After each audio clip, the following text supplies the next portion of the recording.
নমস্কার বন্ধুরা, কৃষ্ণা কিচেন ব্লগে আপনাদের সবাইকে স্বাগত। আজকে আমি বানাবো হাতে মাখা লাউ মসুর ডাল। দেখুন বন্ধুরা, এখানে একটা থালাতে আমি নিয়ে নিয়েছি লাউ, মসুর ডাল, মটরশুঁটি, পেঁয়াজ, কাঁচা লঙ্কা, টমেটো। আমি সব কিছু কেটে ধুয়ে পরিষ্কার করে নিয়েছি। এবার থালা এক সাইডে রেখে দিলাম, নিয়ে নিলাম একটা বাটি। এবার বাটিতে আমি সব উপকরণগুলো একে একে দিয়ে মিশিয়ে নেব। দিয়ে দিলাম টুকরো করে রাখা লাউ, কেটে রাখা কাঁচা লঙ্কা। আপনারা এই রেসিপিটি স্কিপ না করে সম্পূর্ণ দেখবেন, তাহলে আপনারা খুব সহজে বানিয়ে নিতে পারবেন। খুব সহজ পদ্ধতিতেই আমি রেসিপিটি বানাবো।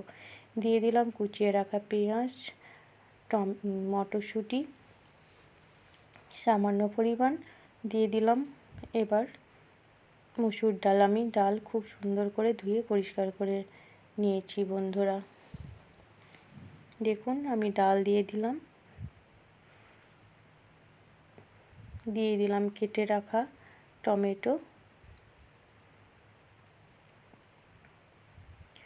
হাফ চামচ হলুদ গুঁড়ো আর স্বাদ মতো লবণ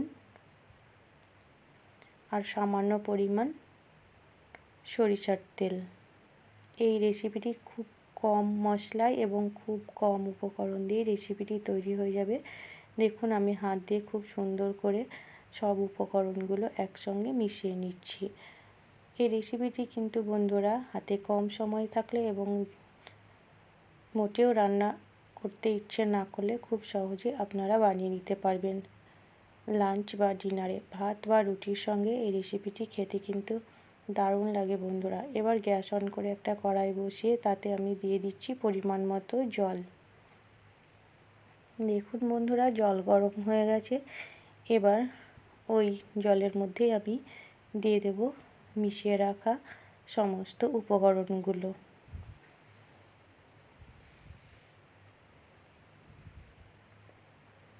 বুঝতেই পারছেন বন্ধুরা আর দেখতেই পাচ্ছেন এই রেসিপিটি তৈরি করা কতটা সোজা, আর খেতে কিন্তু অসাধারণ হয় বন্ধুরা এই রেসিপিটি।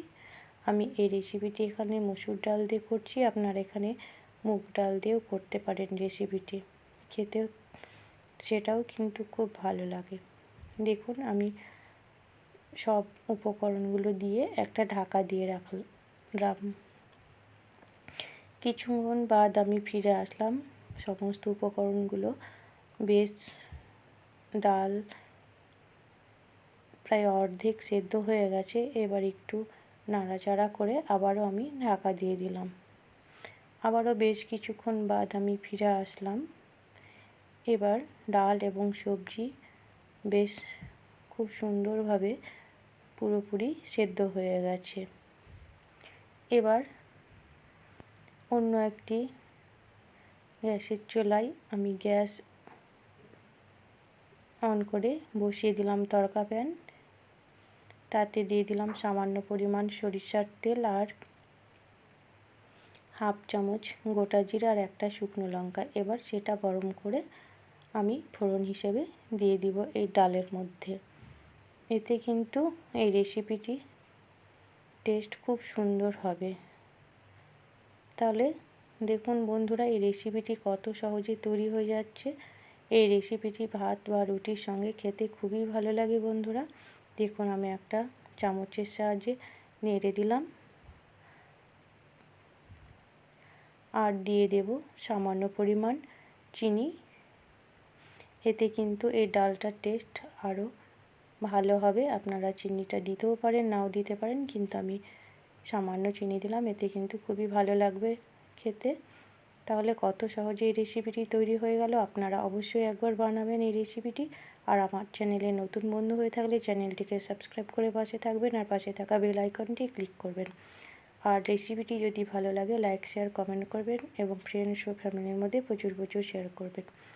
এবার আমি গ্যাসের চুলা থেকে নামিয়ে অন্য পাত্রে সার্ভ করে নিচ্ছি। তাহলে সম্পূর্ণ ভিডিওটি দেখার জন্য আপনাদের অসংখ্য ধন্যবাদ বন্ধুরা।